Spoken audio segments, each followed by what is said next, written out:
Alrighty. So, it looks like I am not going to get my uh, worm gear finished that I was working on. The weather hasn't been very good lately. Haven't had enough time, blah, blah, blah. So anyways, what I wound up doing instead, well, not instead, I just kind of caught a lucky break. Here, let me scan you through this stuff real quick. Out at Century again yesterday, and there was a motor control center that had all sorts of goodies in it, so I scrounged up some of them.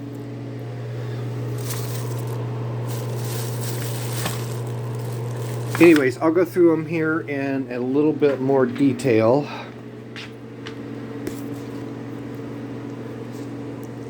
Let's see, let me pause this for a second. Alright, maybe this will work a little bit better. So, one of the big things that I was most excited about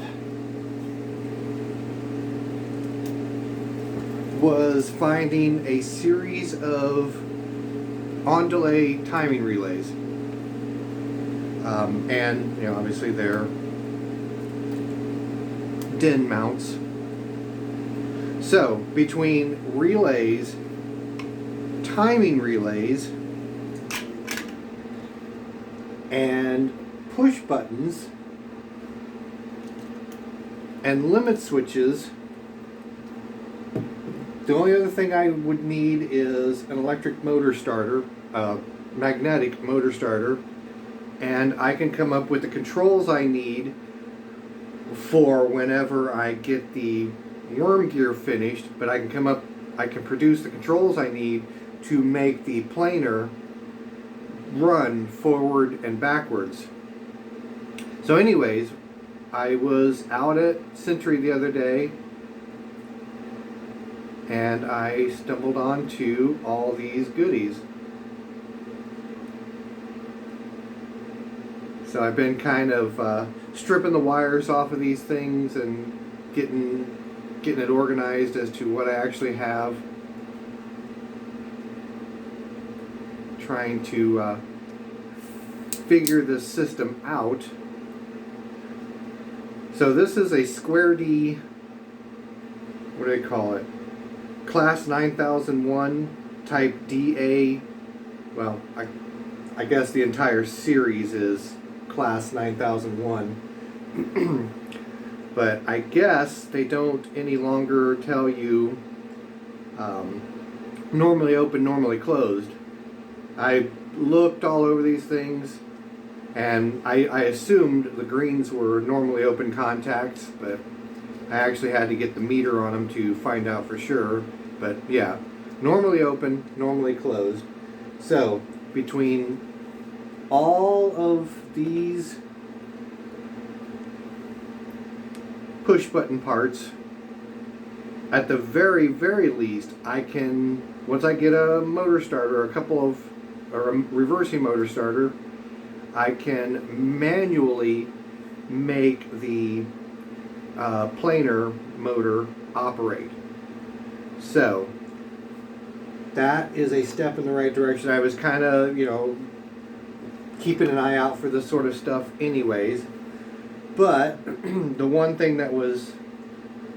of the things that was really kind of a critical thing was delay relays. Technically, I guess I could do it with either an on delay or off delay, but I would like to have some off delay relays eventually also. At any rate, the trick that a delay relay will give me is once the table passes a certain point, trips a limit switch, I can shut off the drive motor. Then I need a certain delay before I re-engage the drive motor in reverse to go the opposite direction. So that's where the delay relays will come into play at.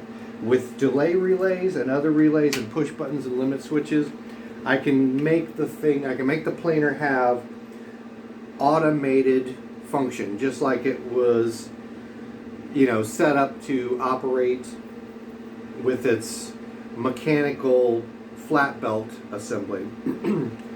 Anyways, so I know that is going to be a long ways off now, but just to kind of illustrate the point, I have a tendency to eventually get back to certain projects. This Porter Cable circular saw I had gotten back in, well, I don't remember when I got the saw, but I come to find out that its original base was flimsy, so I wound up scrounging up a couple of aluminum or magnesium bases to swap it out to, and I came up with, the first time I had a video on these was May of 2020.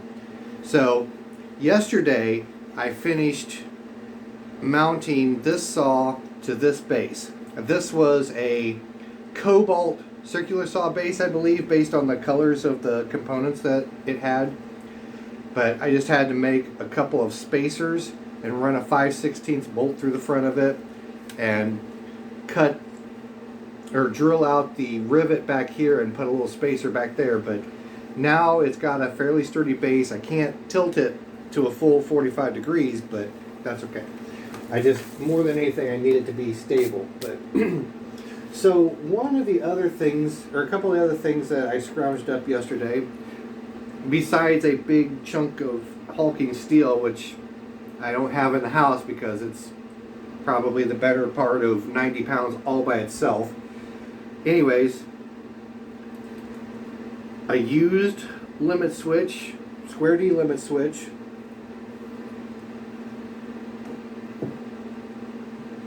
This appears to have been a brand spanking new thermostat, liquid thermostat of some kind, I guess. They call it an aquastat, so anyways, not a cheap product. And this guy was still brand spanking new in a plastic bag. A Turk proximity sensor. So this guy all by itself, brand new, appears to be over $200. And they just scrapped it with this huge motor control cabinet that was out of Century. So, while I was filling up my bucket of goodies, I figured I would grab that also.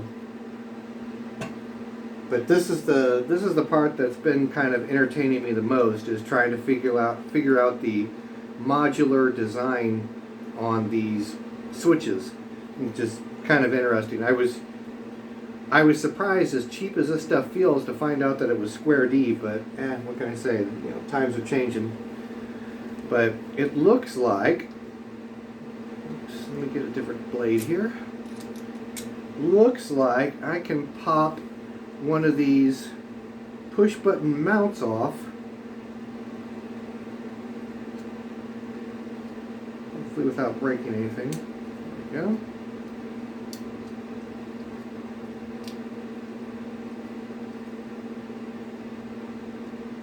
Come on.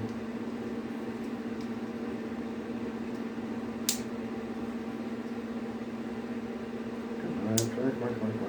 There we go.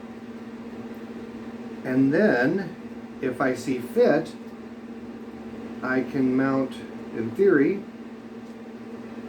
like that.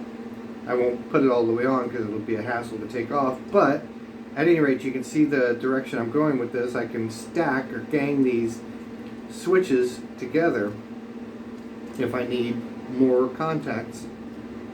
Oh, I almost forgot about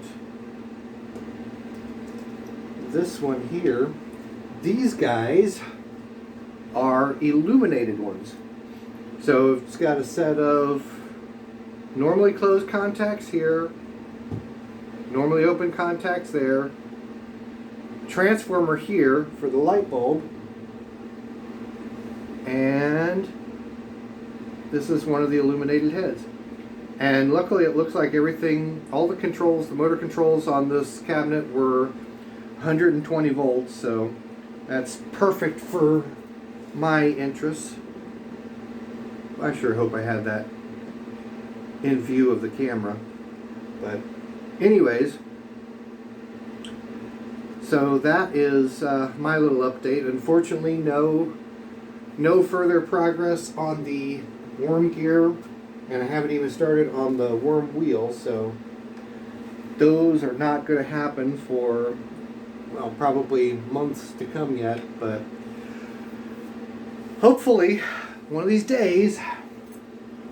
So anyways, I'll catch you guys later.